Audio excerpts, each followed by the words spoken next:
but it's all about you as a freelancer doing that voodoo that you do so well. It's the secret sauce that you add. That's where you add value for your clients.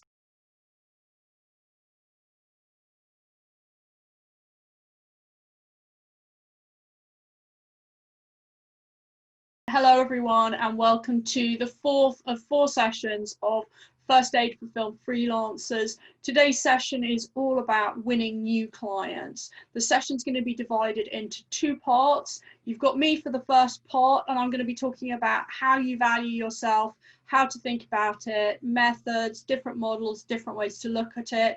We'll then, so I'll do a presentation, we'll have some questions on that, we'll take a short break, and then in the second half, I'm delighted to welcome a colleague of mine, Mike Southon. He's the entrepreneur in residence at Cass Business School and the author of The Beermat Entrepreneur, and he's going to take us through what his sales on a Beermat and how to leverage your networks, grow and get sales.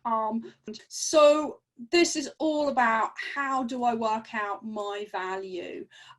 What is the money? So you've got to know, as we talked about in the first session, what you need to live on. So we can all fill in that type of spreadsheet, but there's much more to valuing yourself than just how much you need to live on. It does inform what you need to charge, but it doesn't tell you your value. So now we're going to look in detail about you and your value. So there's different ways that you can add value to an organization. It will depend on the type of work that you do, the role that you're in, the sector, all of that. But it's all about you as a freelancer doing that voodoo that you do so well. It's the secret sauce that you add. That's where you add value for your clients. And you can break that down into you're fulfilling a need for your client. Your client needs something. So if you're in a film production, that need is, well, I'm a production manager, I've got to crew up, I need a team of people I need the camera team, I need the lighting, I need the makeup, the wardrobe, whatever it is. You're fulfilling a need, and that's probably the most common way that we work in film and TV. You can also be enhancing that creative vision for your client. So you're brought in because you have that added creative vision. So it's not just you're fulfilling the need, you're enhancing their creative vision that adds some secret sauce. You could also be increasing sales for your client. So it might not be the same if you're in broadcast TV or feature films, but if you do corporate work, why are they making these films? They're making these films because they want to engage more customers. They want to get more people to like their brand. They want to get people to buy. So what you do increases sales for your client. It could also be that you're saving money on the bottom line for your client. So it could be that you make a training video that actually saves the client money on their bottom line because the HR department can focus on doing something else. So you're looking at different ways that you can add value. And if you can understand where and how you're adding value to your client, you can start to think about that secret sauce and what you do to really enhance the value that your customer is going to perceive, your client is going to perceive of what your services are. So how do you estimate your value? So we're going to look at 5 different models, and usually we see, hopefully as we get a bit more experience, it goes up a bit. But when we talk about that secret sauce, we're looking at how do we maximize our value because of the value, our rate, because of the extra sauce that we're delivering. So we're going to look at how you estimate your value first based on what you need to live, then based on your level of experience. Then we're going to look at benchmarking.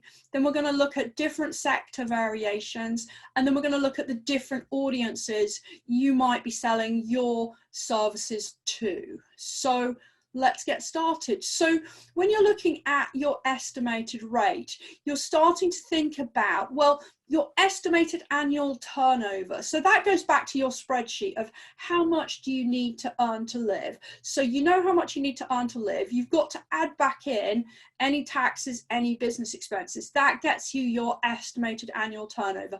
I'm not going to go into that in great detail now because that was covered in the first session, and that is definitely up on demand on the Screen Skills website. So you can pick up my session about that. So you've got your estimated annual turnover, what you need. If you've got an idea of your daily rate, then you can work out how many days in the year, simple mathematics, how many days in the year you need to be working to break even, to cover all of your costs. You can do the same thing for your weekly rate. And what you're looking for that is making sure that you're not having to work too many days in the year to getting paid, so that it actually is realistic, the amount of work that you can do. Because if your weekly rate means that you've got to work 49 or 50 weeks a year, then that's going to be a bit of a struggle, because there's always a couple of weeks at Christmas where things will go quiet.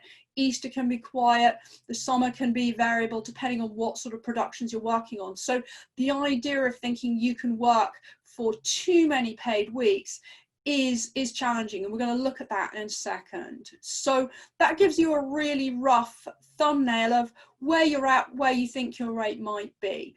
But yeah, like I said, we've got to look at how many days it's realistic to work in a year, because yes, there's 52 weeks in the year, but potentially you take 4 weeks holiday, or there's 4 weeks where nothing happens, Christmas, Easter, week off in the summer, that kind of thing. So that leaves you with 48 weeks where you could be working. And so if you work 5 days a week, then you're looking at 240 days of work, potential work in the year.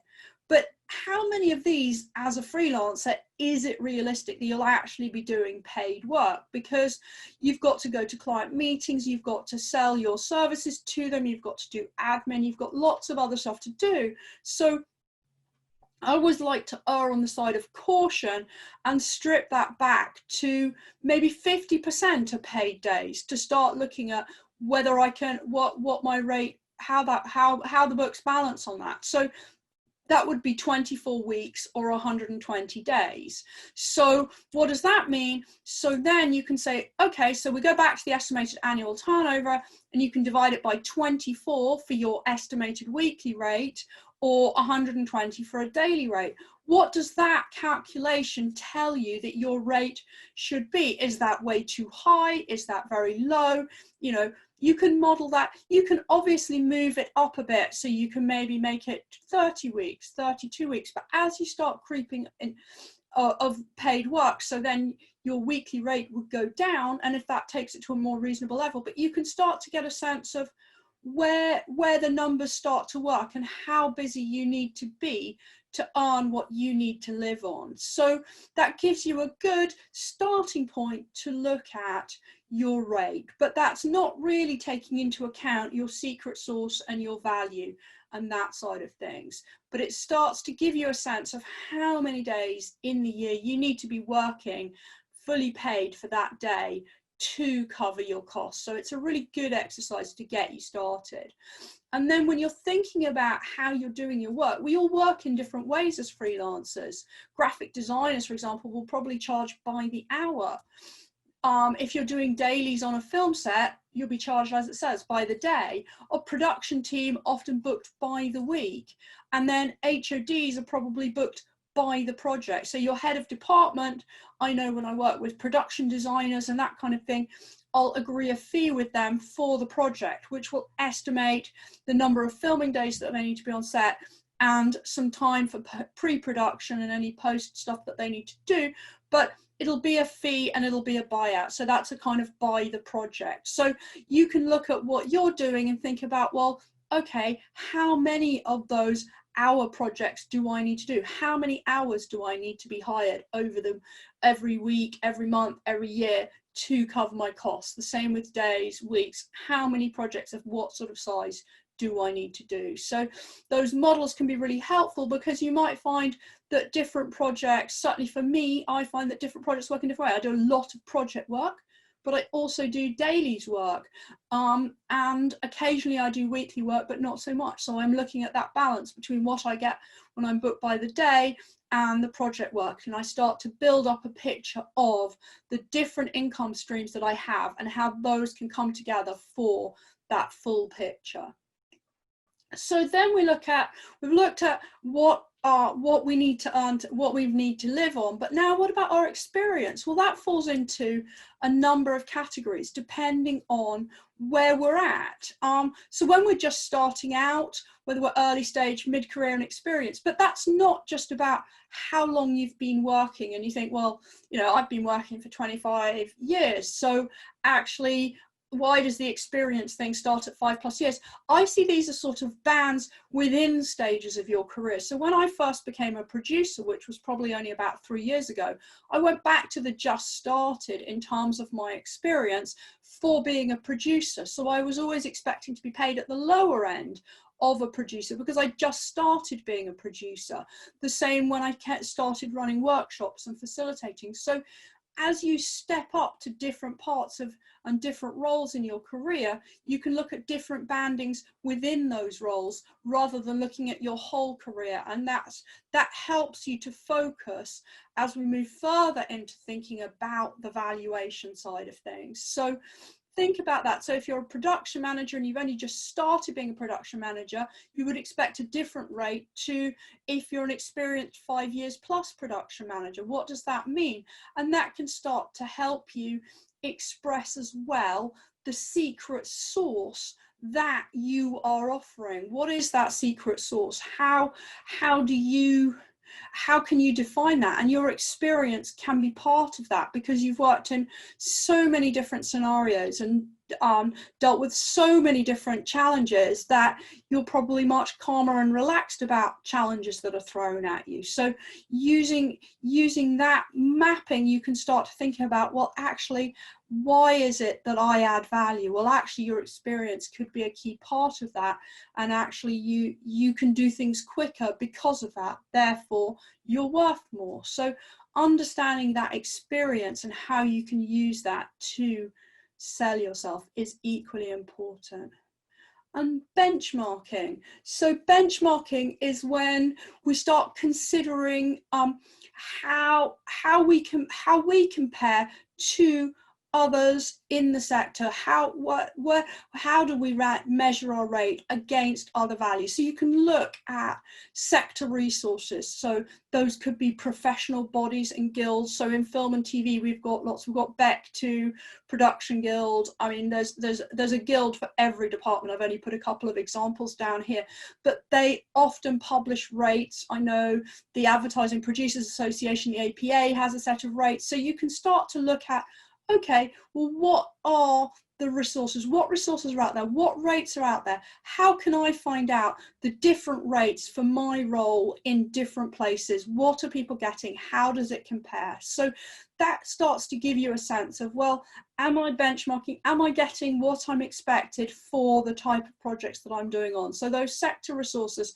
can be incredibly informative to help you understand and and work out whether your value is at the right level. So you can do that. You can then look at published opportunities, all those different job adverts, freelance call outs, all of those different things. So you can look and say, if you see, I do a lot of work with social media and social media marketing. So there's lots of different freelance call outs and job adverts if you're looking at social media. And some of those can be freelance and some of those can be permanent positions. So you might have to look at different things and think, well, actually, am I comparing like with like? Because if I'm looking at a permanent job role, that will come with all of the benefits of, the company's equipment, the computer, the mobile phone. It would have come with a desk if we weren't working remotely.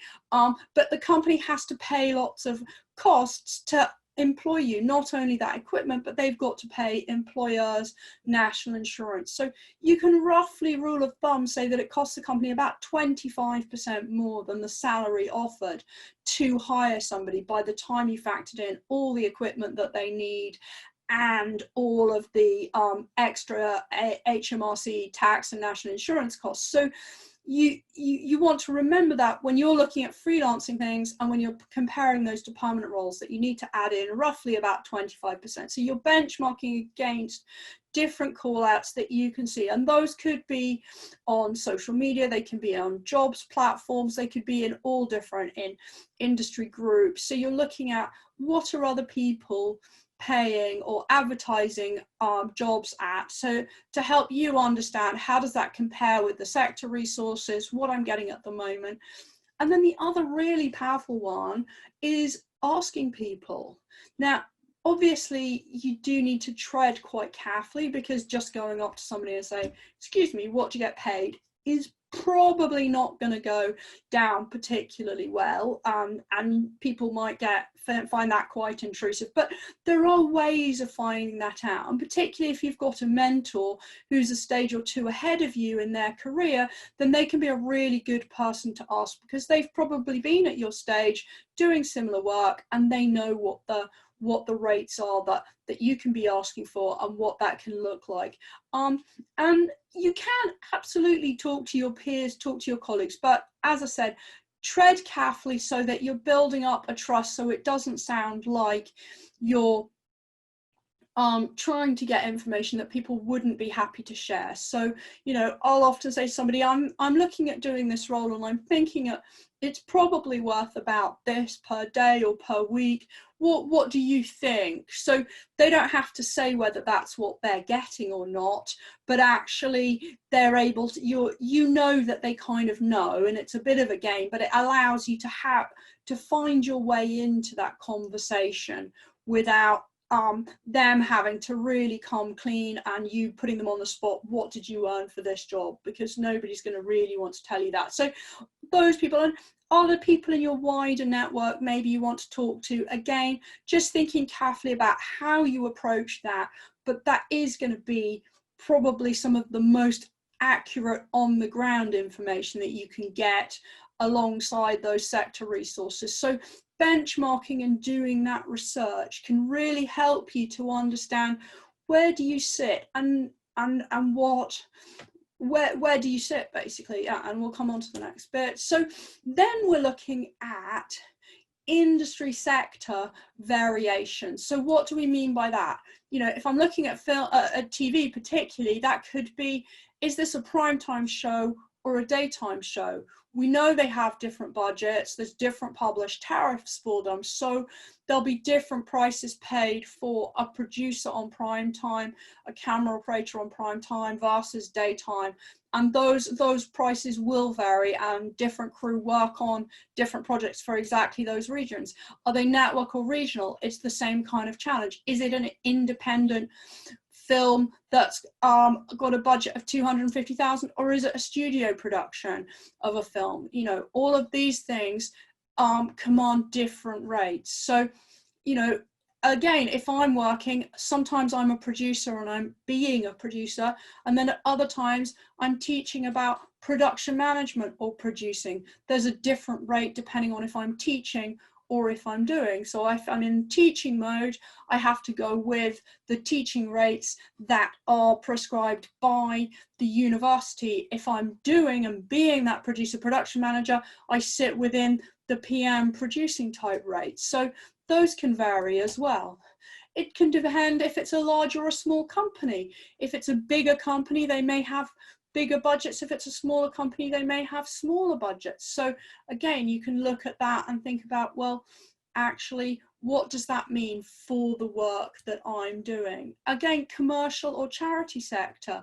Charities can't, you know, we don't expect charities to have huge amounts of money to spend on things, and they want to put their money into supporting their cause rather than spending. Whereas a big commercial company that's going to make profits off whatever you're doing, that's a different matter. So they will probably you'd probably be able to charge higher rates for them. So understanding the sector and where you're positioning yourself and what you're doing can help you realize your value.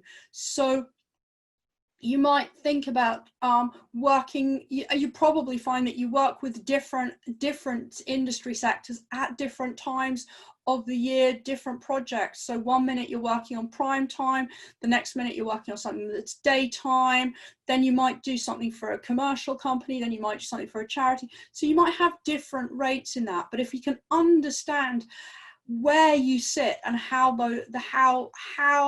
that company values you and what their budgets might be, then you start to understand how to pitch yourself at that point. So then, who's also the intended market for your work? This is really important, because if it's pitch work or if it's development, that's probably meaning it's self-funded by the company. Quite often, you get a little bit of funded development, but not a huge amount. So pitch work and development work, you might be working with that company as a little bit of a favor to help them get the project off the ground, and often on the basis that if they get the project off the ground, then you will get the main work. So is it that, or are you going straight on to a commission project where it's properly funded and there's a budget? Then you would expect your standard rate. So you've got to think about that. And I'm always cautious of the clients where I only ever seem to do the development work, and either it doesn't translate to a commission. That's going to be challenging for the client anyway. But if it does translate to the commission and I don't get it, that is always rings alarm bells with me, because I think, oh, are they just getting me on board because I'll do it as a favor, but then they don't value the work that I've put in enough to offer me the actual commission. So I'm always cautious. It doesn't mean that I don't do it, but I like to track the project to make sure that if it does happen, that I'm aware that it's going to happen. I've kept in touch, and they have to very actively tell me, actually, we don't want you, kind of thing. And that way I don't go off the radar. I keep on the client's radar. I keep across the project, and I want to make sure that if it does get commissioned, I'm in pole position, or they've got to have a really good reason that they're not taking me on to the main project. But again, if they came back to me for a second time and said, oh, development, I might be a bit more twitchy about it, because actually I can't afford to work at those rates the whole time. But if it's going to be a big, exciting project, sometimes you have to speculate a bit to accumulate. So you've got to just think about who the client is and how much they really value you, and what the long-term value of that relationship is. So that intended market is very important. So as you do all of that analysis, you can start to build up on the table that looks a bit like this to say, well, okay, what do I reckon my value is based on my estimated rate? So you can fill that in. What do I think my value is based on that 120 days working in a year? You can put a rate in there. Where's my experience level at this? What did my benchmarking research tell me? What are the sector resources telling me that I should be getting? What published opportunities have I found? What do they come out at? What are their rates looking at? What has my research done when I've talked to people? What are those rates? And then thinking about the different sectors and how the rates that you've got there will map onto those, and who are the intended audiences and how that maps on. So you can start to build a picture of the different rates that people are paying for, the different rates that are being offered, the different resources that are out there, the recommendations of rates, and you can start to build a map and get a sense of, how many days a week, how many days a year do you need to work, and at what rate, and actually where are you on the scale? Are you realizing enough value? Are you really getting paid to deliver to the secret sauce level, or are you leaving some value on the table?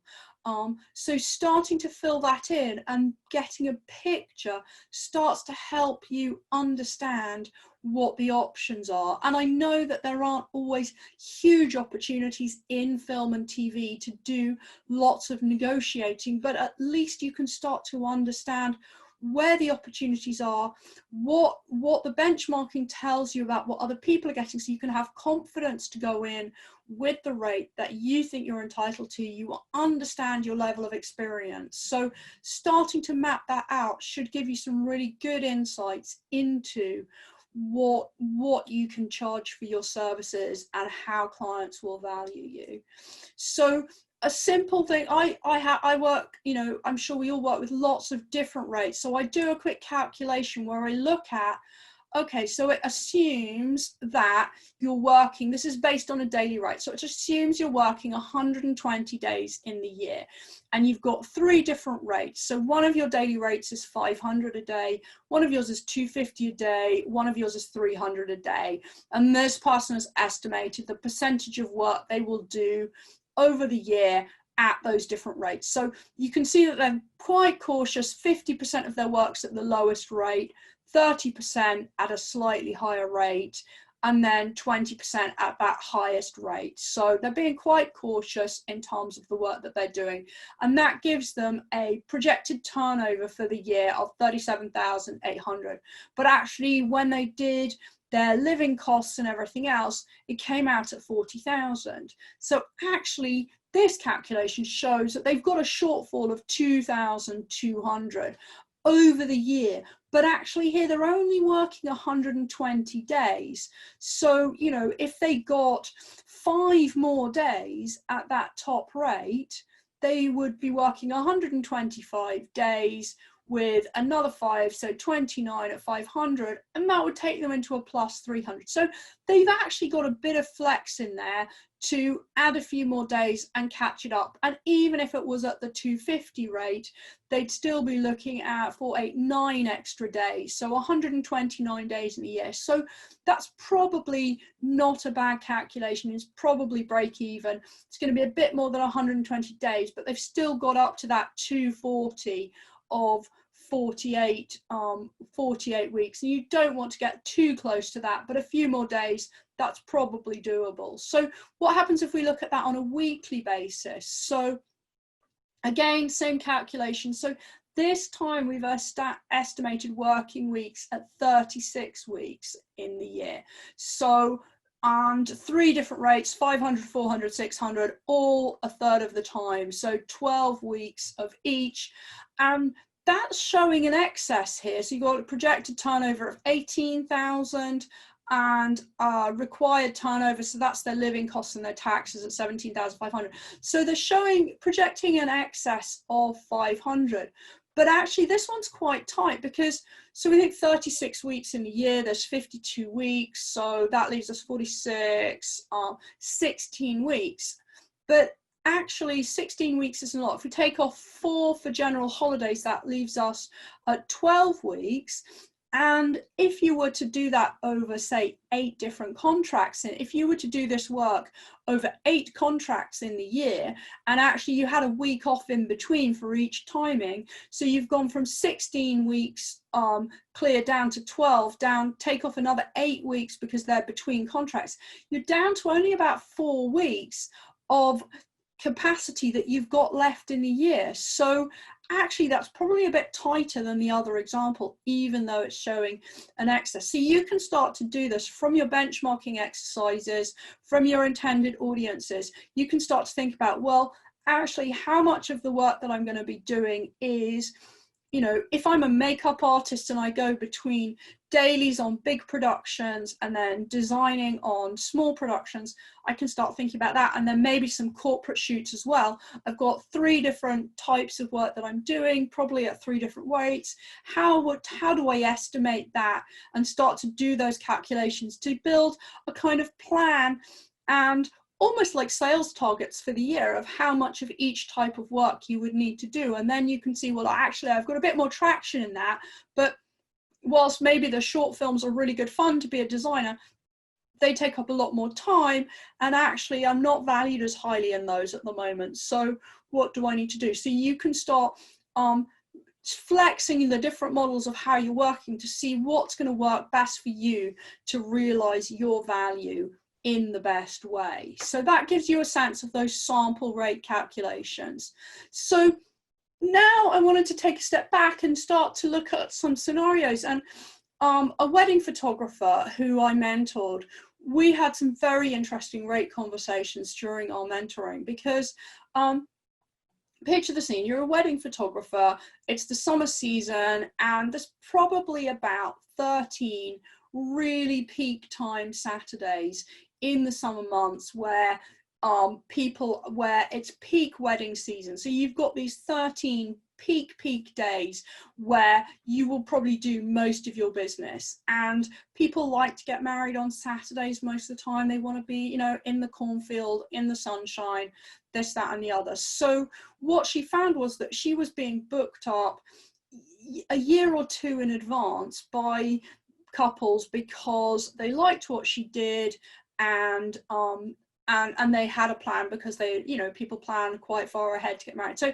she was doing this. So we talked about what she could do, because she couldn't increase the number of peak days in the year, but actually her lead time was so far out, there was sort of 18 months to 2 years that people were booking ahead. So like, well, put your prices up, because if you put your prices up, what's the worst that can happen? A couple of people might say, well, actually, you're a bit too expensive for me, but you've still got a year or two to find those other clients. So she put her prices up, and what she found was that demand stayed the same.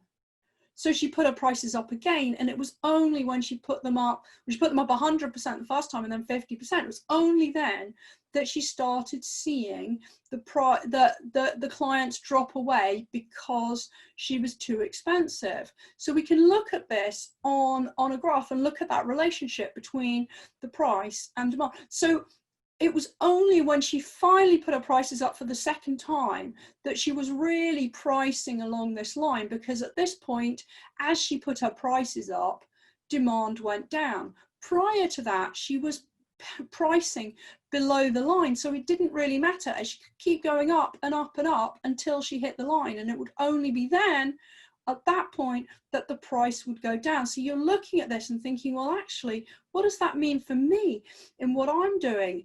Where am I pricing? Am I pricing along the line?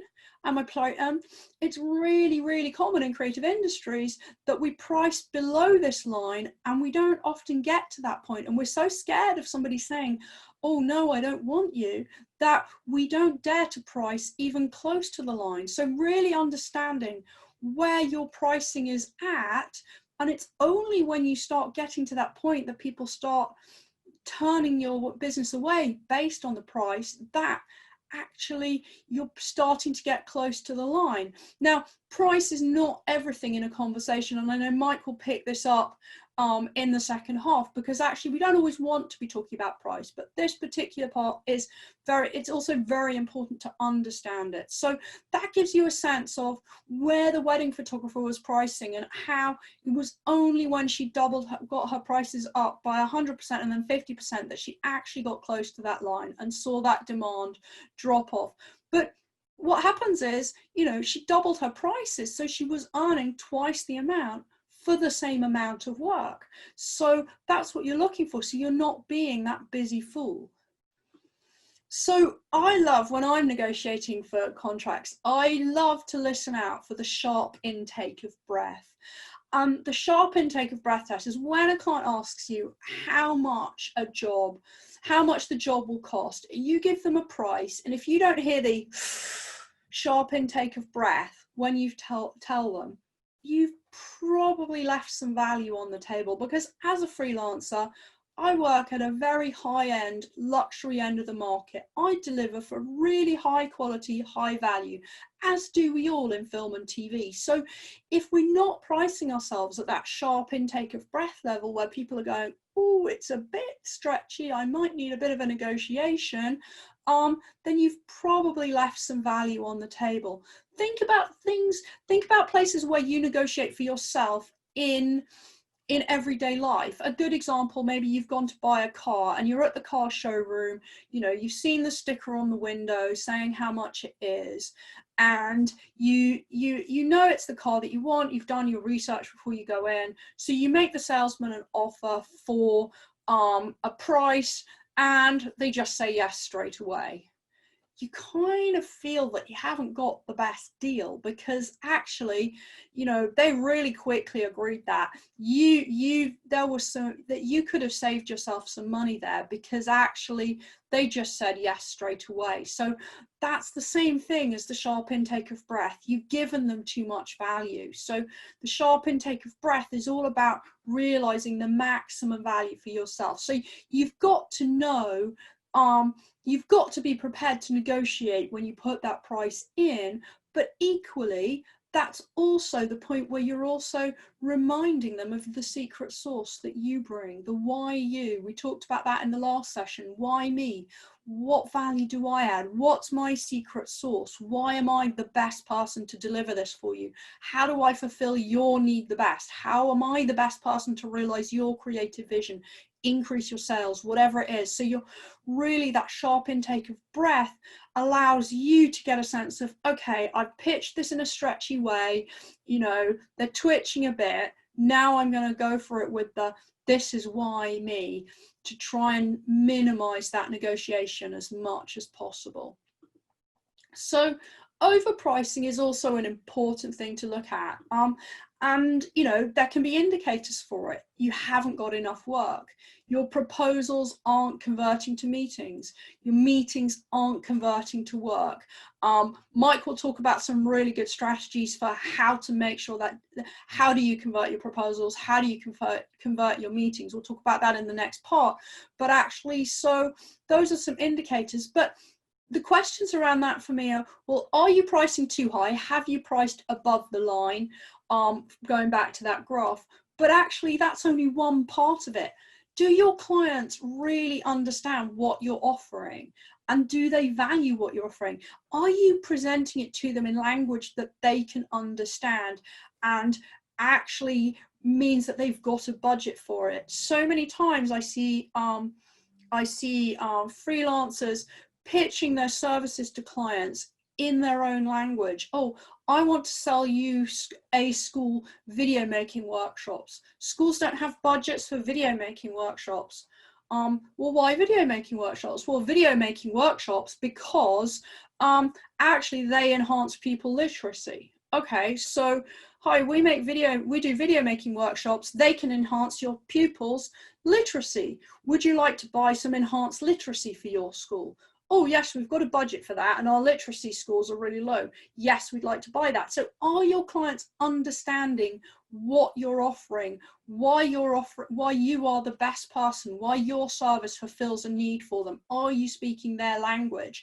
That goes back to some of the stuff we talked about last time, and I'm sure Mike will touch on it a bit as well. So overpricing isn't just the insufficient work is not just about overpricing, it's about communication of your message to the client in a way that they understand it.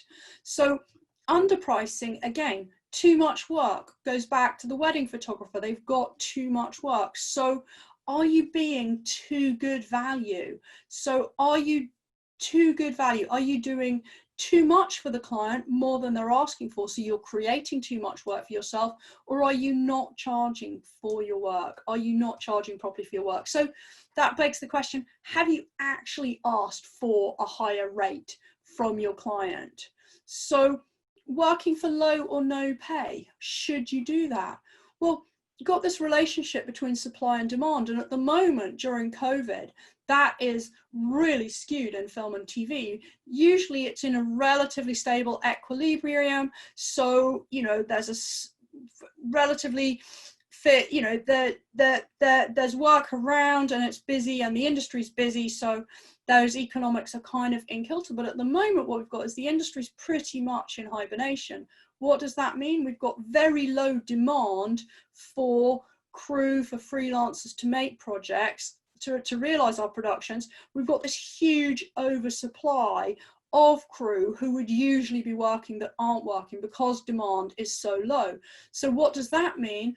That means that starts to make prices go down at the moment because there's so many people available. It's a buyer's market. So as we see lockdown easing, as we see more productions coming up and running, as you know, and the broadcasters are already looking at their schedules thinking, oh my goodness, we have got holes, we've got to fill some stuff, we need some new content coming through. As the demand goes up, as stuff gets commissioned, the demand will go up and the supply will start coming down, and we'll get back into that equilibrium again, which is that business as usual, and prices will come up. So I know there's a lot of people concerned that rates really have gone down. It's economics, it's the relationship between supply and demand. And as there's more demand, more need for crew, those rates will start to come up again. Again, if low or no pay isn't just for new entrants, overruns, lack of overtime can mean you're working for much lower pay than you are actually, you know, than you agreed at the start of the contract. So really making sure you understand what the boundaries are, what you will and won't do, and having those conversations with clients when there are overruns or overtime. And if you are being asked to work for low or no pay, is there a real benefit to you? Why are you doing it? What's the benefit? In the business as usual world, if you're trying to step up and you want to get a higher credit, you might actually do that. You might use that opportunity to get that credit, but is that really going to benefit you? Are the people that you want to be working with going to see that and think, right, you can do that now? So really, you've got to ask yourself, what is the reason I'm doing this? Is it going to give me a benefit? And I always ask, does your client really value you if they're not going to pay you properly? The most problematic clients I've had in my long career of being a freelancer are the ones who I agree to do a favor with, to work for low or no pay, to help them out, because I'm not on the clock properly for them. They don't value my time. There's always another little something. The project never quite ends. So you have to be really sure that that client is valuing you. Also, have you asked for more money? It's a really simple question, but if we don't ask for more money, we're definitely not going to get offered it.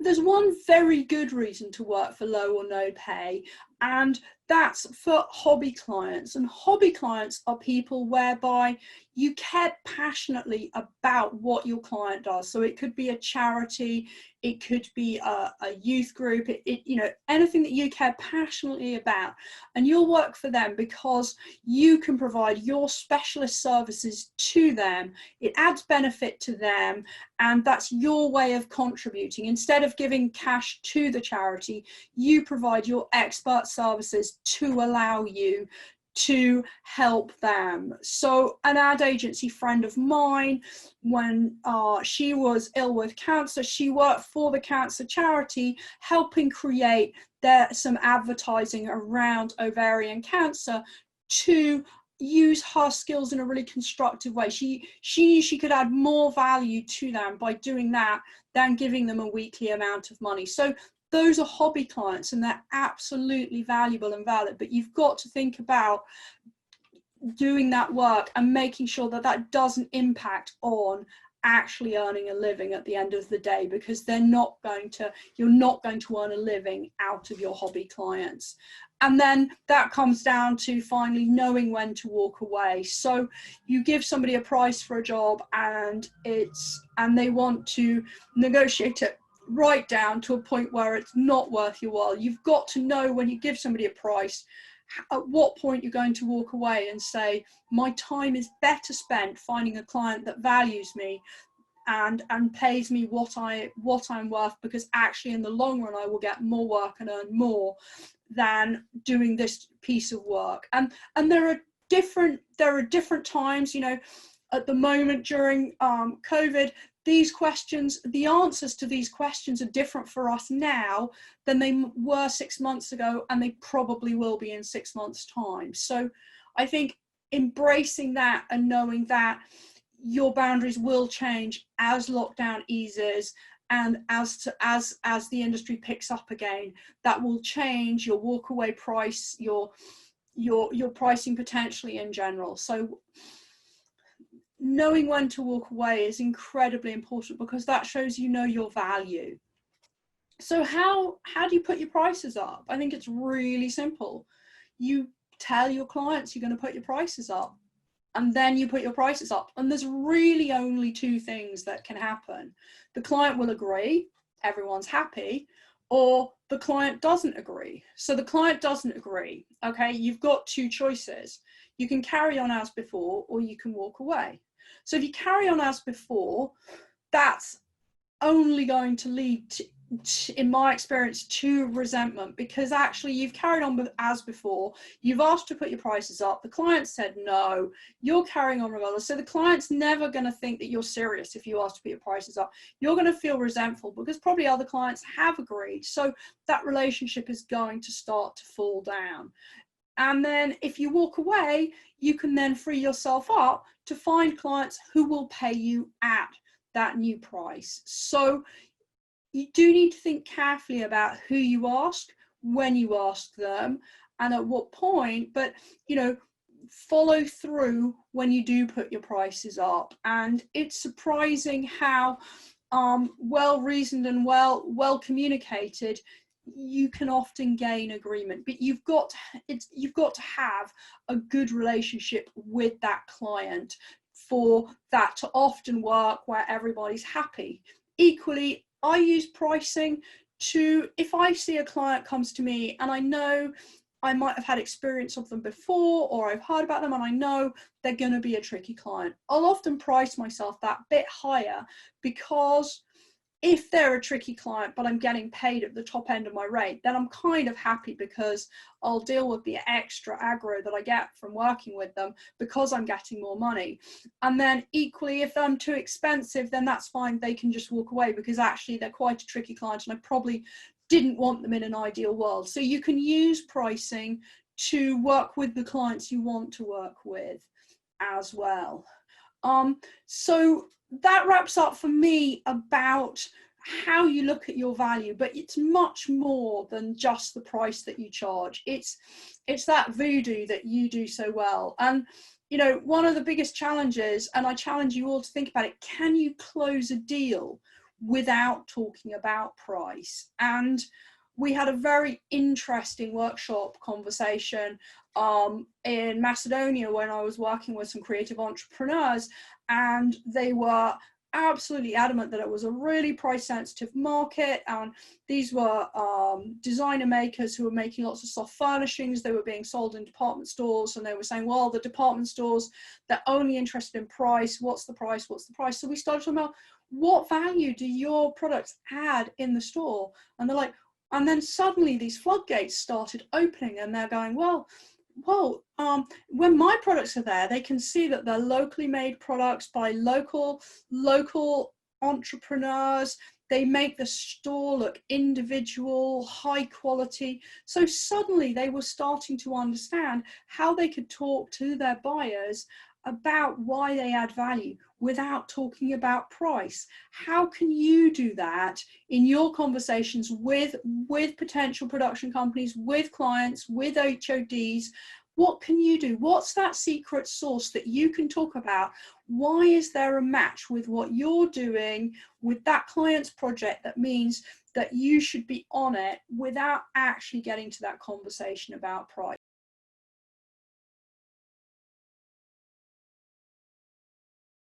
I'm really, really delighted and excited to have Mike Southon here. Mike is the co-author of the Beermat Entrepreneur and is entrepreneur in residence at Cass Business School.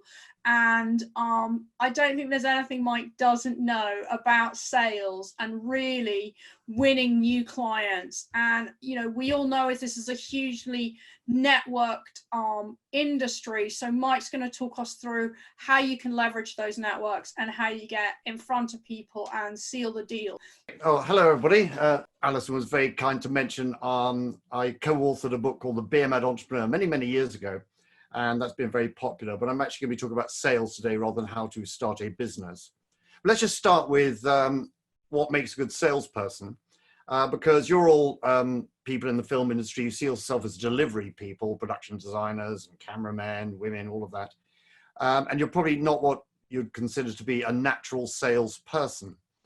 And so what makes a naturally good salesperson? And I always ask this from people, and I get responses from the audience, but I'll just go through it since I can't ask you individually. mean, the first thing is obviously you've got to have confidence.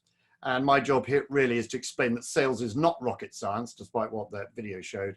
It's some very simple things. I mean, if I teach sales in its entirety, it's about half a day. The rest is just practice. So hopefully I'll give you the confidence that you can do these simple steps to get more business. And also the key thing is you don't come across like some used car salesperson. You know, we all hate those kind of salespeople, but hopefully this gives you some confidence, some simple things to do. Product knowledge helps. I have to say it's never held me back. I've always been selling stuff. I had no idea how it worked really, but you know, I got through with my charm and wit and guile and so on. But you obviously know a lot about what you do. So if people ask you questions about how you edit things, you actually know the answer. So product knowledge is good. Listening skills are key. Hope you can see that. So sales is actually about listening rather than talking. This is a mistake that extrovert people like me do. I just talk and talk and talk and talk without listening. Listening's very good. And you'll actually probably be very good listeners. The next thing is honesty. Sorry, honesty.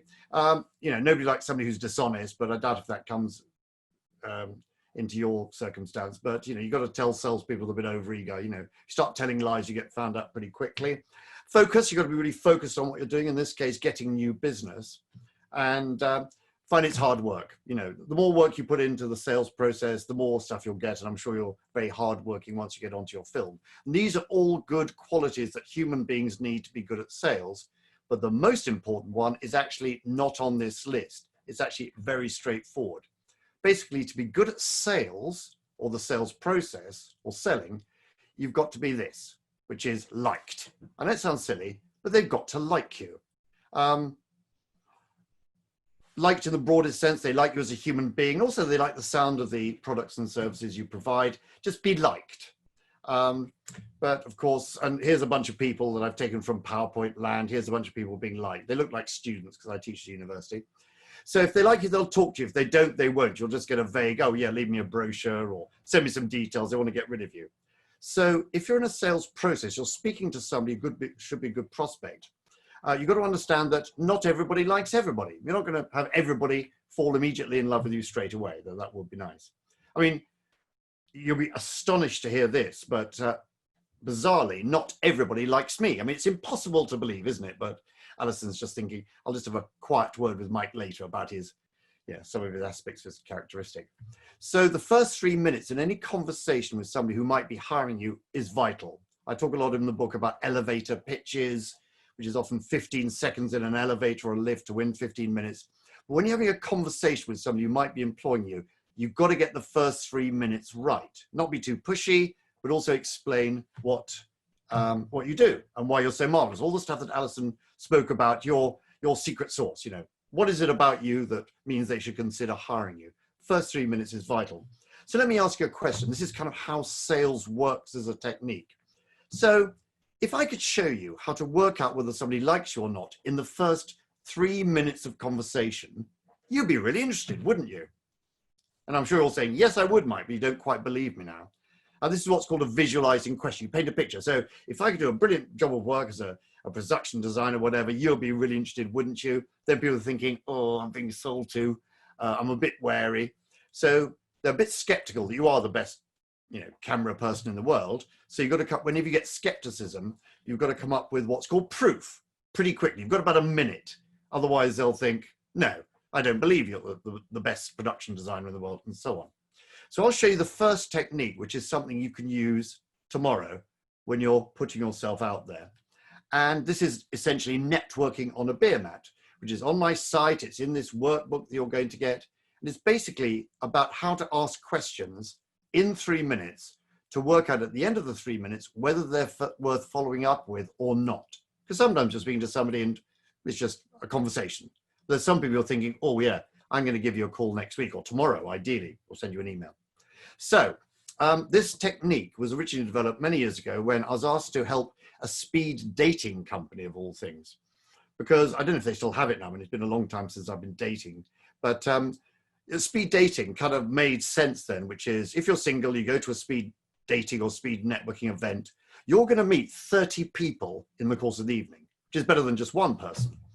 It's called the numbers game in sales. You speak to 30 prospects, you stand 30 times more chance of making a sale than one. I mean, the worst thing you can ever do to a single person, as you may have discovered personally, is say, oh, you're single, come to dinner, there's someone there I think you're going to really like.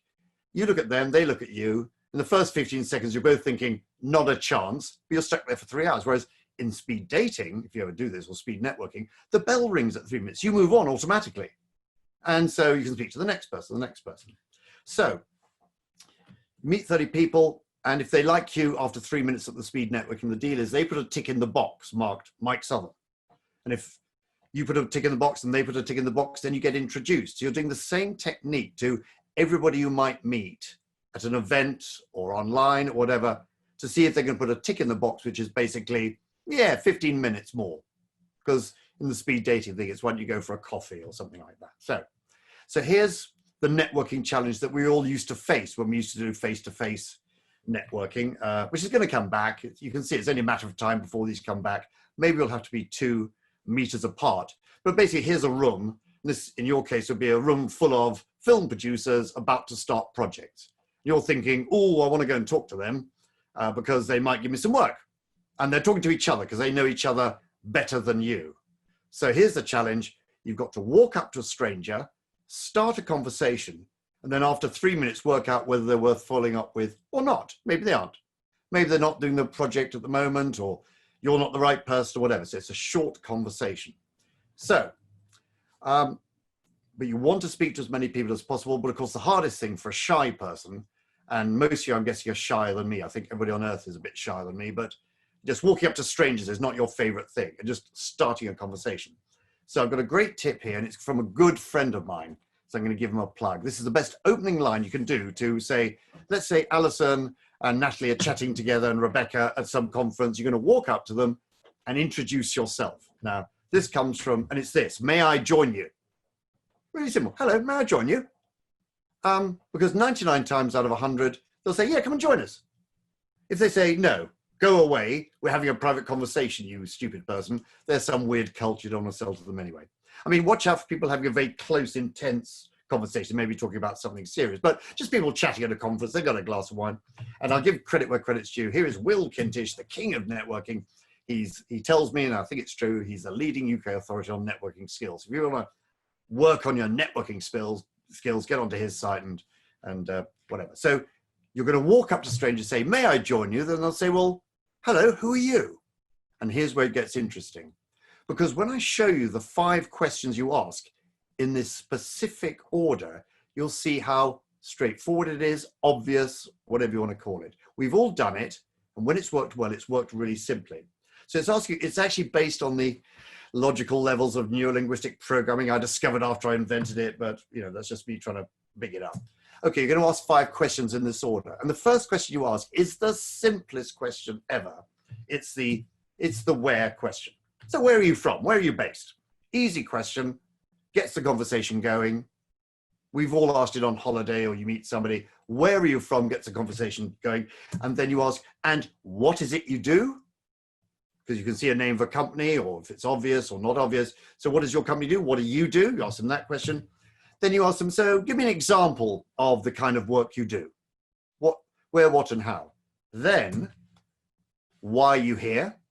What problem are you looking to solve at this event or whatever? And then finally, who could I introduce you to? So I'll show you how that works. I'll go through it. And normally I do it with somebody live just for fun. But we start off, let's say I'm chatting with Alison. So let me do it with Alison now. You can unmute yourself, Alison, if you like. Can you unmute yourself, Alison? Yes, I'm unmuted. Excellent, brilliant. So first I ask Alison, where are you from? So where are you from, Alison? Where are you based?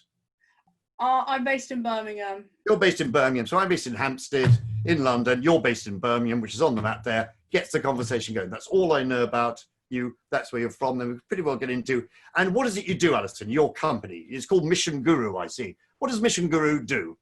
Yeah, mission accomplished. I transform creative ideas into a business reality.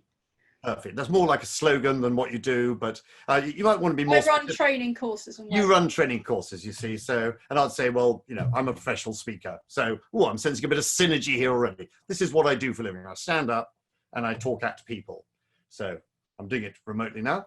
And then how do you do that exactly? And then what you're wanting them to do is to tell a story of their work.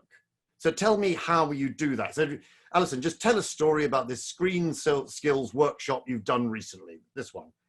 Okay, so Screen Skills is an existing client of mine, and I've pitched in and won tenders for them. And during coronavirus, they reached out to me and said, we'd like to do some first aid for freelancers, workshops. Could you come up with something that would fit in maybe 4 sessions that would really help people during coronavirus? So what I did was I sat down and worked out a series of workshops and who would be interesting speakers. Your name came up, and here we are. Fantastic. So I've got an idea of what you do. So you do workshops for freelancers who are looking to get more business, for example. So you've told me a nice anecdote, a story about something you've done.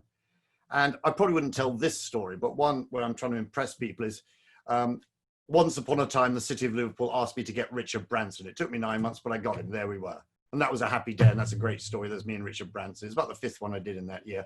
So we've now had a very simple conversation where and obviously you deploy the story that's most relevant to the person you're talking to. So I'd say to Alison, of course, I just did a sales workshop for people, for engineers or lawyers, which is quite similar to freelance people in the film business. Now, here's where it gets interesting. So you've had simple factual conversation. Where are you from? What do you do? Give me an example. And then you're thinking, how is this going? Are they engaged and interested with me? It's your instinct, very important, your instinct. If they look a bit bored, they're checking their watch, looking over their shoulder, reading their emails, just get their card and move on. You can always follow up later. But if they seem engaged and interested, and they, oh, that sounds interesting. Oh, yeah, we should have a chat. Then you're trying to show value to these people quickly. So they've only met you for 2 minutes. Now, the way you show value is twofold. First thing is you offer them some facts. The next question you ask is, you follow your instincts and you say, oh, if they're really boring, let me just give you this one. And they start talking at you and you want to get away, have some kind of exit script so you can exit. What people did for me a lot, I noticed, I've only just realized what was happening, is they pretend they get a phone call and say, sorry, I've got to take this phone call and walk off. But please have that exit strategy as a gift from me. But you want to show some instant value because what you're asking is why? Why have you come to this conference? Why are you doing this? What would you say, Alison, is the #1 problem facing freelancers who in the screen business right now? Name one thing. Oh, the sector's in hibernation. There's no demand. There's no production being made. So there's no production's being made. Sector's in hibernation, but it's coming out of it. Yeah. Now, what you do there is what's called reinforce the need. You don't say, well, you must be pretty stupid. You haven't worked out how to fix that. That's how you get rid of customers, which is kind of the opposite to the Beermat approach. But you reinforce. Oh, absolutely. I can imagine that. Now, I want Alison to think, oh, Mike could be quite useful. So I come up with some kind of fact, which is instant value might be some fact or information or book or website or something which is really good on this. So I've got a bit of information which I can track down pretty quickly. Shall I send you that link, Alison? Yes or no? Yeah, that would be amazing. Anything that can help me get some work at this time would be brilliant. No, see, that's the usual answer. If it's the no, thank you, Mike, I've got enough things, she's basically saying, go away, you creepy man. But she's accepted the offer of the fact. Then I'm thinking, oh, now, this is the other way you show value. You know stuff, but you also know people. Now, who, and here's Doctor Who, I thought since you're all film people, who could I introduce you to who would really understand how to help you or be able to help you? Now, you may say, well, I don't know anybody. And that's the common cry of shy people. I don't really know, not like you, Mike, you're obviously networked because you're old and you're a bit crazy about it. I don't know anybody. Well, the fact is you do know useful people, though you probably don't realize it. It's called the Dunbar number or Dunbar's number, which is the number of people you have in your close network, whether you're the shyest people on earth or not. So the Dunbar's number, it's 150, so it's there in the middle. And the key is, if you bumped into them out of context, like in the street or at a different conference, you would recognize them immediately. You know exactly who they are. So Alison, I'll spot anywhere because I've known her for so long. Naturally, I might or might not. It depends. You know, when you get into my Dunbar, I'll spot you anyway if we've done lots of work, which I hope we do. So, and also you like them. Don't bother with people. You worked on a film with them. You hated them with a vengeance. They probably hated you. You know, move to the other side of the street or something. So it's 150 people in the worst case. It's your mum, your dad, your best friends. Now, if you do the maths, if you know 150 people, and they're pretty shy too, they only know 150 people, there's 22,500 people 1 degree separated from you where there's some element of trust. So if it's Alison, I'd say to Alison, Alison, I got something really good, can't explain it now, we must have a Zoom call immediately, you're going to really like this. Because I've known her for so long, she'll say, all right, well, it's probably going to be rubbish, but hey, 15 minutes with Mike, why not? Or I'm saying, listen, Natalie, you've got to get in touch with Alison Grade. Trust me on this. I'm not putting my brand on the line here by representing somebody just to help them out because I feel sorry for them. Listen, Alison's the person you want. Trust me on this, 15 minutes. So that's what you do. It's a Dunbar number. So you do know more people than you think. So a useful exercise you can do in this lockdown is, well, first, decide whether you want to change career is one thing. A lot of people are doing that. Do I really want to go back to being what it was I was before? That's a good question. And our YouTube channel will help you change if you want. But more specifically, just go through everybody you know on social media and grade them into, would I recognize them and did I like them? Because as Alison said, the film industry, every industry I work in, I'm currently working in the insurance industry. There's only 150 people who matter, probably, the big producers. I mean, Alison, would you agree there's about 150 people, 300 people in the UK who are going to make films that everybody might be interested in? Is it that kind of number? Oh, there's lots and lots of makers, but I think the point is there's 150 people that you want to have in your network that can be your sources of work and referrals. So absolutely, the industry's big, but I'm not going to go and talk to Barbara Broccoli straight away, the producer of James Bond. I'm going to talk to the relevant person in that team potentially, and. So it's identifying those core 150 that are really going to maintain that relationship with you. No, absolutely, because that's a very good example, because wouldn't we all dream to get a call from Barbara Broccoli saying, can you be on the next Bond? And there's a lot of people who are in my position who consider themselves incredibly well networked. I know everybody. Now, I do know somebody who knows Barbara Broccoli. If it's good enough, I want to get the brownie point for introducing you. But it's like Richard Branson. I mean, I've interviewed him so many times. I think he has some vague idea who I am now, but if it's good enough, I can get to it, but it better be really good. But no, just think of the people you worked with before, where you've got this magic word, which is called trust. Because I'm guessing that most of the people on this call are delivery people of some sort. There's camera people, there's production people, whatever it is you do. And what people are looking for is this magic phrase, a safe pair of hands. Somebody's going to turn up on time, properly dressed, not piss people off, do the job of work, and then go home without ruining everything. And if you're in that category, frankly, you can charge proper money. We'll come to that later. So a good exercise for you all to do now is to just go through your social media.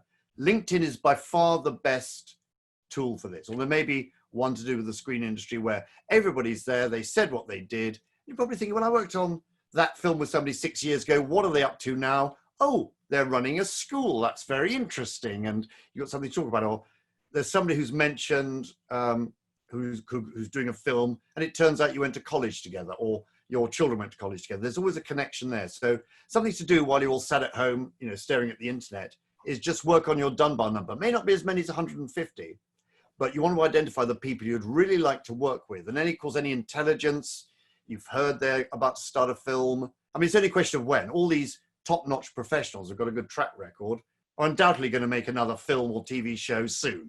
The only question is when. And that's the only bit of information you need.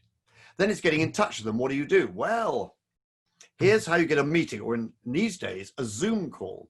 Now, what's interesting for me is I've been in sales all my life, early stage sales, and I've done lots of different sales jobs, some successfully, some unsuccessfully. I mean, my sales skills haven't really improved in 40 years, but some things are easier to sell than others. What I'm working on now, very easy to sell. I'm really pleased, really good fun. It's an insurance product. Well, it's a technology product. And I'm doing it all from Zoom. So I don't have to go out on sales visits anymore. It's brilliant. Doing it all from home. And everybody's happy with that. So basically, you've identified these 150 people. You get a feeling, or you know that they're about to work on a project. You want to get back in touch with them. And the thing to do is no cold calling. Do not phone them up under any circumstances. Nobody's sat there waiting for the phone to ring, hoping that it's somebody's going to sell them something. And there's voicemail to prevent this stuff. I don't answer the phone generally, even if I know who it is, because I may or may not be able to take a call now.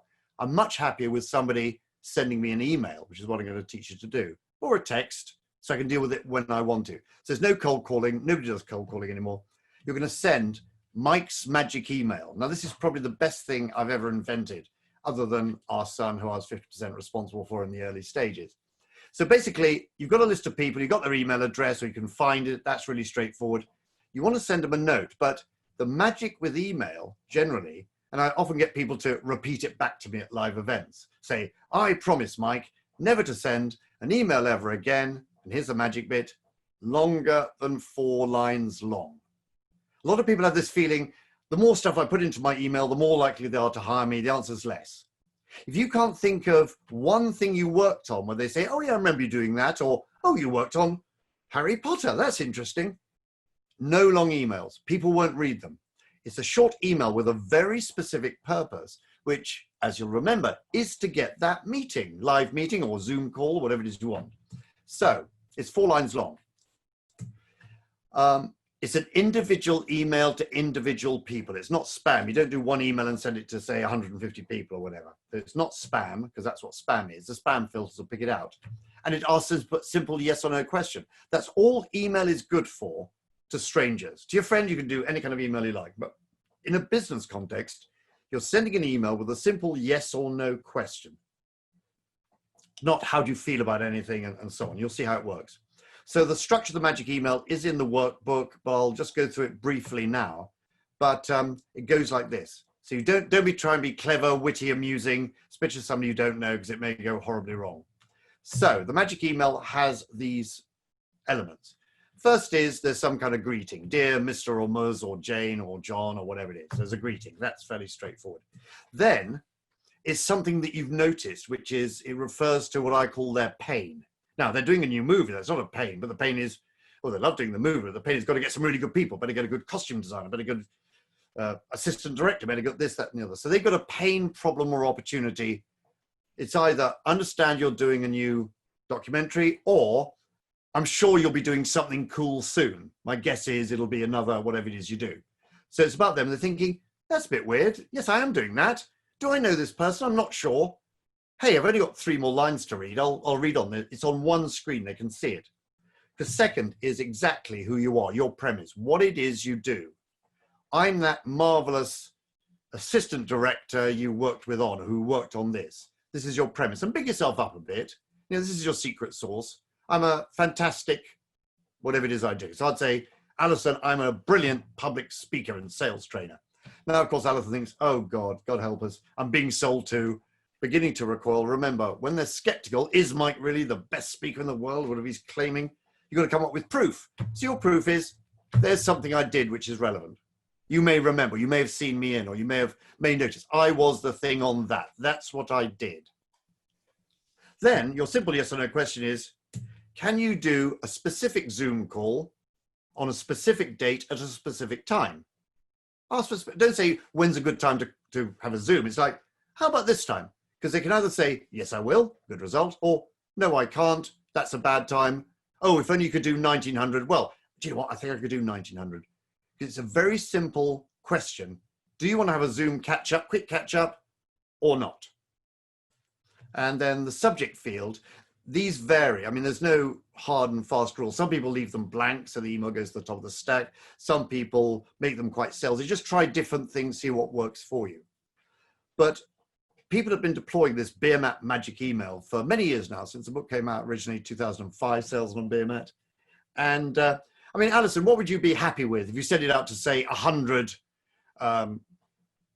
juicers, people saying, yeah, actually, yeah, let's have a chat, Alison. What would be a good return out of 100, would you guess?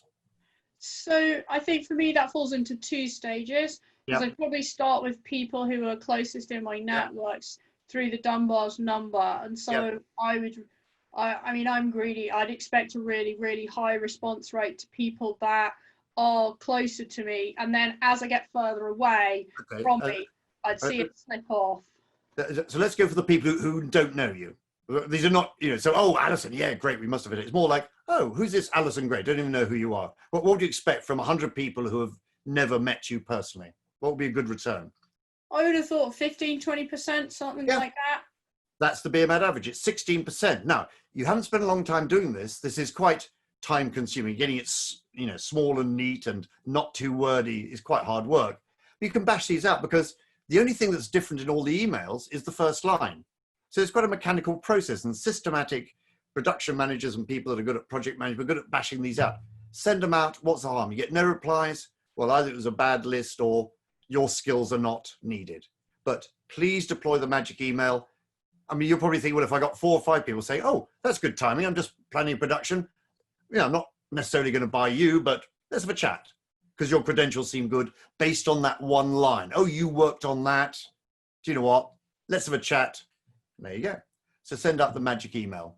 So that's my second gift for you. And then closing. Well, closing is when you kind of ask for the money. Well, but there's a lot of stages before that in our Beermat sales process that you'll see in the manual.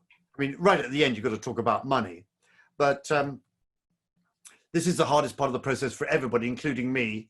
But it's not just when you say, give me £500 a day or whatever it is you're going for. There's a lot of stage little closes where they're agreeing to a meeting and so on. You'll see the process in the manual.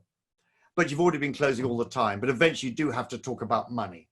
And my advice is, let's say you're having a conversation, they're saying, well, you could do 5 or 6 projects for us. And you're thinking, wow, I thought it was going to be about 10 grand's worth of work. It's going to be $1 million. Get it down to the smallest thing.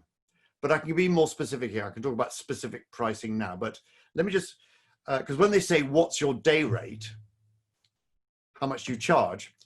At an earlier conversation, you said, what is the budget for the movie? And you get a feel, just as Alison said about, is it a big budget? Is it a Bond film or is it a little student indie production?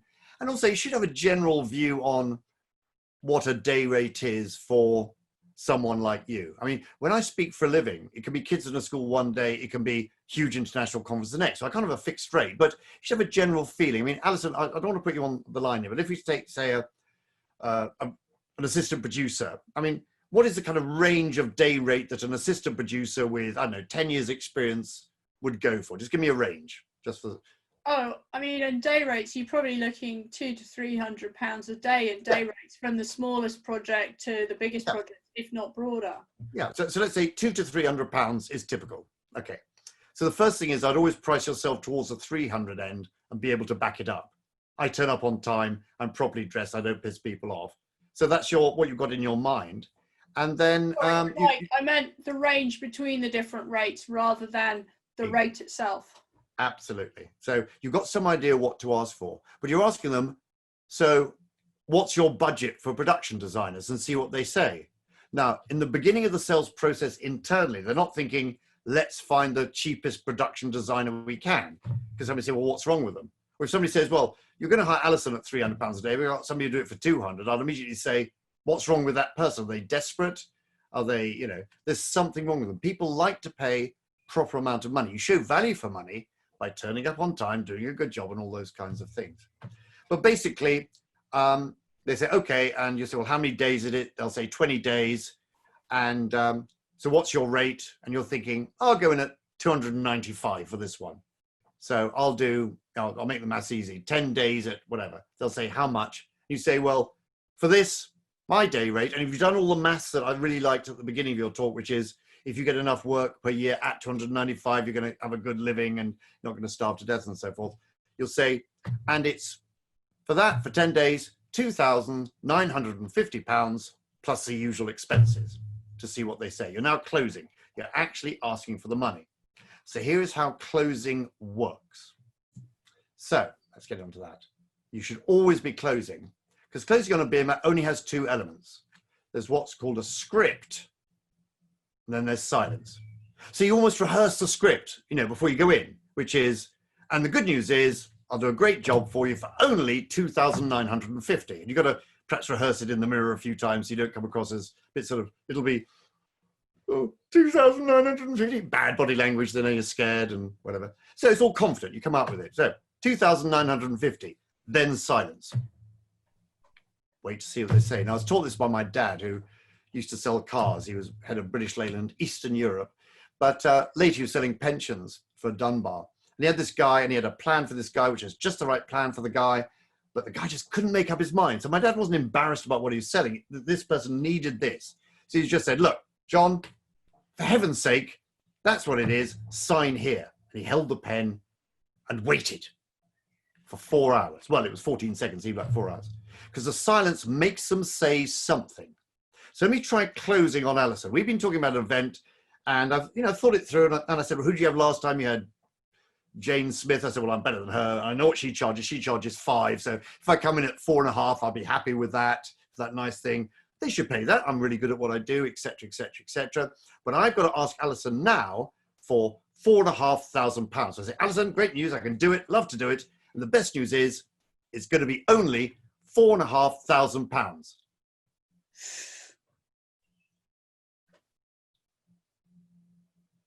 Oh, I've given you the sharp intake of breath there, Mike. Yeah. Do you want it or not? Yes or no?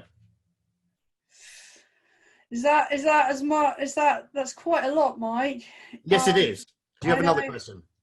I'm really good. I'm one of the top speakers in the world. You read all my testimonials. I think I sent them to you last week. I will do a brilliant job for 4,950. Would you like me to do it? Sign here. Yes or no?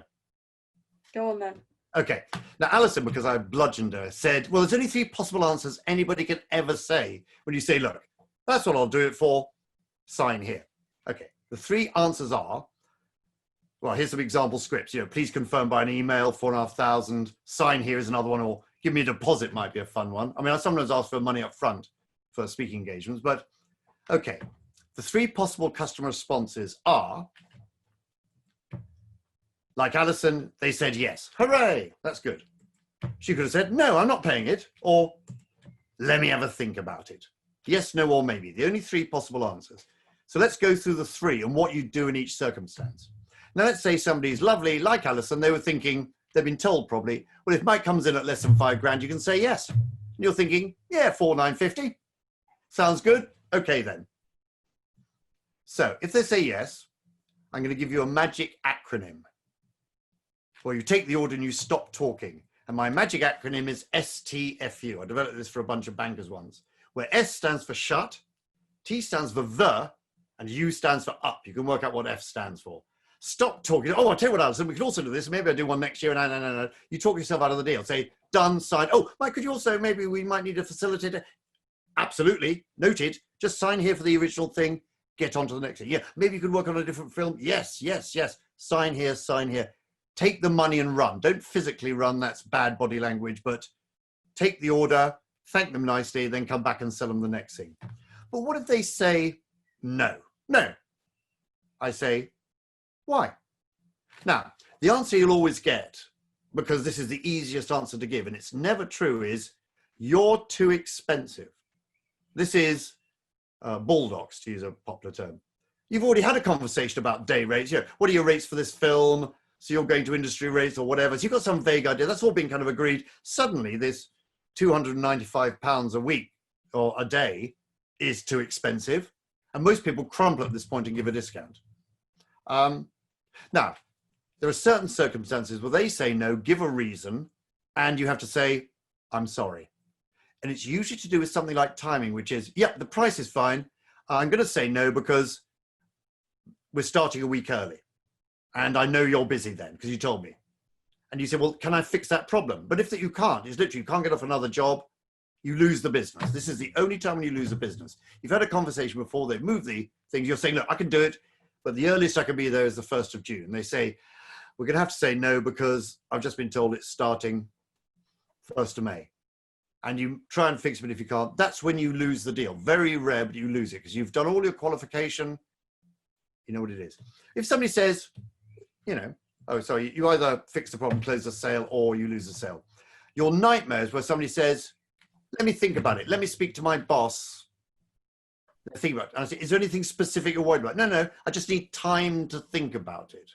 I mean, the higher power is the usual way of doing negotiation. I'd say, I've spoken to my wife and I can't pay you that, but sometimes I make that up. But let me think about it. Well, that's fair enough if they've got to check with people. So you just, here's how you deal with that. You just say, give them a fixed time to consider. Like, so when are you going to speak to your boss or the head of the studio or something? When can you get back to me? Oh, I'll speak to them Monday. Oh, good. So we'll have a chat Tuesday and you can let me know if I've got the job. But if they continue to keep putting you off and putting you off and putting you off with no specific thing, quietly walk away. We all spend too much time pursuing people that are never going to be business. They're just too embarrassed to say no, or they're time wasters, or whatever mental health problem they have. I don't know what it is. It's a nightmare. Because essentially you want to find somebody who likes you and trusts you, and you want them to give you a straight yes or no. I mean, if they start trying to negotiate with you in terms of, tell you what, reduce your rate and I can do it. This is an amateur trying to negotiate with you. Somebody's trying to look good in front of their friends. And if you like, you can factor that in and put an extra 5% on top. You say, oh, you're such a hard negotiator, Alison. Oh, I'm beaten. You win. Tell everybody you beat Mike Southon. I'll give you 5% off. Oh, you know, I'm so scared of you or something. This is just rubbish. People who like you will want to pay good money for you and pay a proper amount because you do good value for money. I mean, you were talking earlier about a wedding photographer. Is it the one that I know as well? Oh, she might have done my wedding, yes. Is that Kate? Yeah. They see Kate. Oh, no, different one. But a different one. Okay. A wedding photographer is a really good example of somebody who's doing something very important on a specific day. I mean, hotels love these people because they know the wedding's going to be on the 15th of June, and you know the chance of them pulling out of it are almost negligible. And they can charge what they want. And a wedding photographer, nobody's thinking, I want the cheapest wedding photographer in the world who's a bit rubbish, because it'll be rubbish. You know, Kate or your friend, because you've used her already, will turn up. They'll do a great job. If they get sick the week before, they'll get a better photographer, whatever it is. So don't ever undersell yourself. So I don't know how that fits into the schedule. Oh, that's absolutely brilliant. I'm only 50 minutes over, but then we started a bit late because those are the only slides I had for now. So if somebody's still thinking about it, let me think about it. Yeah, send them an email. Have you made your mind up miraculously? But the more they like you, the quicker the sale will be. There shouldn't be an argument about price because you're not charging ridiculous money. I mean, if you've got a good reason for why you can charge 600 a day for that particular job, exactly what Alison said, talk about that, but you're going to turn up on time, do a brilliant job, ahead of budget, ahead of time, not mess anybody around, and be brilliant. So that's it for now. That's all I wanted to cover in this thing. You've got the basics of sales now, the hunting skills. A huge thank you to Screen Skills for giving me this opportunity to run these workshops over Zoom. It's been great fun. And Mike, once again, thank you for your time today.